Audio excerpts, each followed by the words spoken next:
Hey everybody, welcome back to Staph Infection, the summer edition. I think this is episode 3. Thanks for joining us, Mr. Amin and Paul. Hi.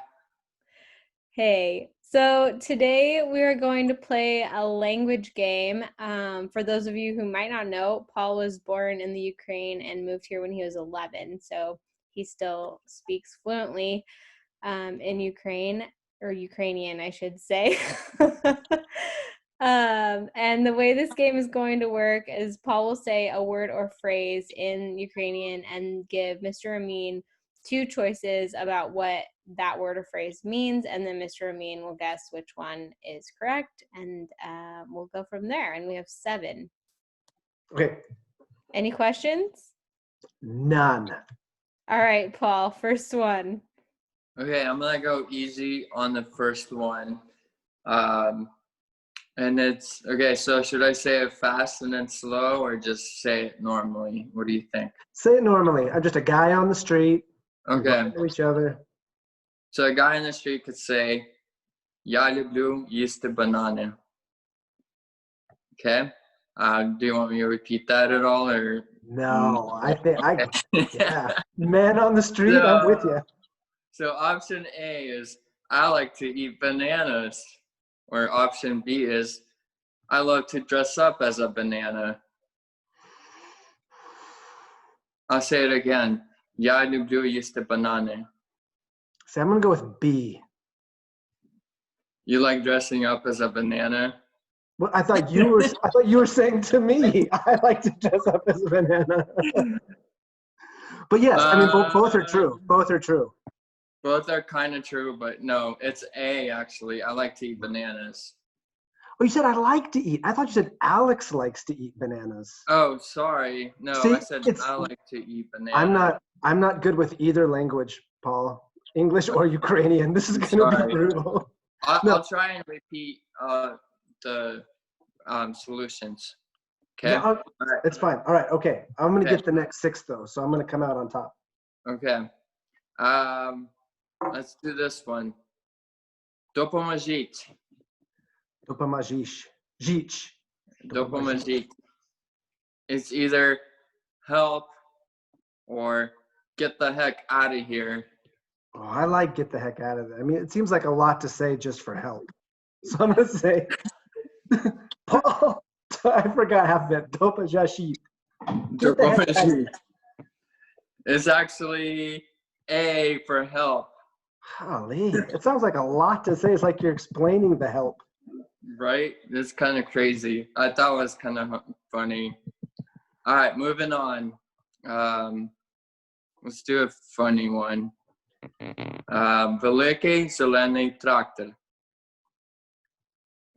So, actually, that was a pretty big hint, but it's either a beautiful pink teddy bear or a big green tractor. Oh, that to my ear sounds like a pink teddy bear. Do you want to actually, are you sure? Final answer? So, It actually You does, sure? when I play it back in my head, it does sound like a word that sounds an awful lot like tractor in there. yeah. I was just hoping for a pink teddy bear expression. No, it's not. It's definitely not a beautiful pink teddy bear. It's Okay, a so tractor. it's a beautiful green tractor. Beautiful green tractor. Okay. Let's see. I'll do another. Okay. This is my last easy one here. Oh yeah, I've been crushing these. Okay. The next word is холодильник, which means a plate full of food, or B, a fridge. Холодильник. Oh boy. I'm going with a plate full of food. Final answer? Well, it does. Well, I mean, it sounded like you hold your dinner. So hold. Hold your dinner. Холодильник. Pretty close. Yeah, all right. Okay, but you know what? It also reminds me a lot of the words I've heard to describe a refrigerator. So, so it could Okay, also pick be one. You gotta pick one. okay, refrigerator. You got it. It's a fridge. Hold it. All right, Hold it. 1 for 4. Woo! Barely. Okay, this is getting harder. Okay. It's a two-worder. Okay. Korotkachasny dождь, Okay. which means either A, a short rainfall, or B, a rotten tomato. Ooh. Could you say the Ukrainian phrase again, Paul, please? Korotkachasny dождь. I can say it slower. No, I to me, I mean that sounds. I mean that's a rotten tomato. Okay. Final answer. Final. I'm not looking back. It's actually A for the short rainfall. Golly. I'm sorry. Дождь means rain. In Russian too, I think, actually. All right. And I think we got one more. So this is, if you get this one, you win it all. If you don't. See, I like these games. I only have to get lucky once and I win the whole thing. Okay. Багатоквартирний будинок. Hokey smokes.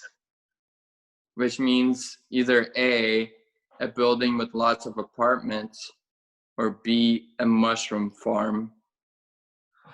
Golly. Problem is I want them all to be, I want it always to be the translation of the thing I want. I want it to be a mushroom farm. And the first one was just a building with lots of rooms. It's not like an apartment building. Yeah, a building with lots of like flats. Oh, okay, all right. Correct. All right. Or a mushroom farm. You know, with Ukrainian and all things in my life, I go with my heart. It's a mushroom farm. Final answer? Final.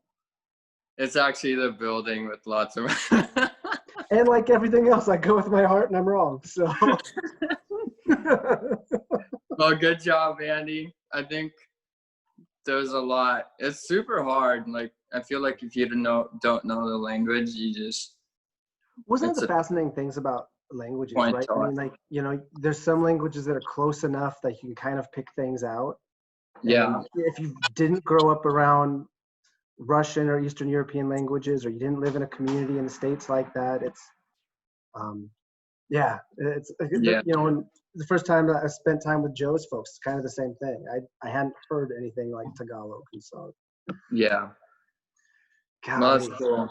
Yeah. I would love to learn it's the Philippine language, right? Yeah, there's two, I mean, it's one of those in countries where there's hundreds of dialects spoken, but really the four biggest languages are English and Spanish because of colonial rule, but then Tagalog and Ilocano. So most Filipinos in the United States either speak Tagalog or Ilocano.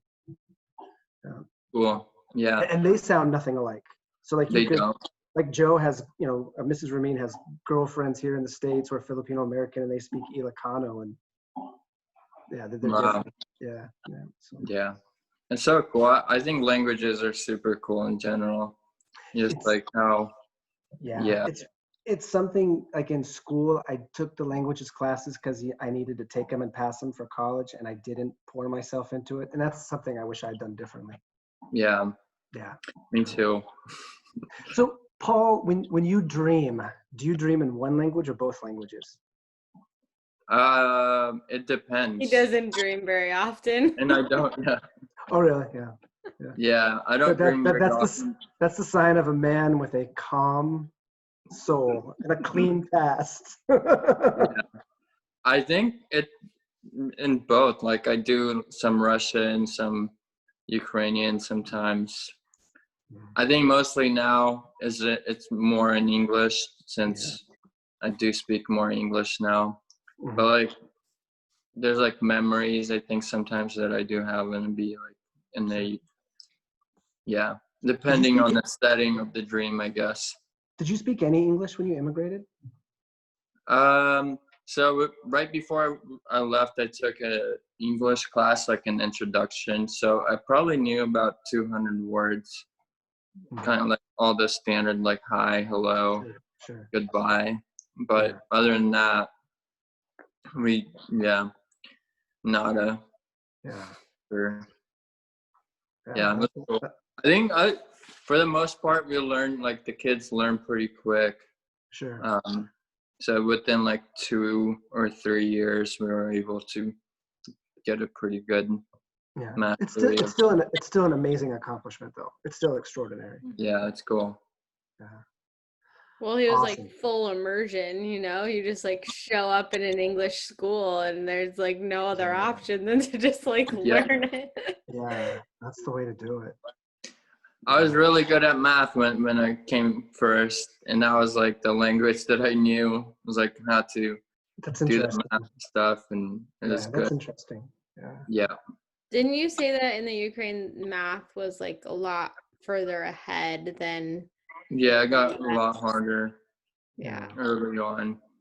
Yeah, I've heard that about a lot of European schooling systems, that they progress through mathematics faster. Yeah. So interesting.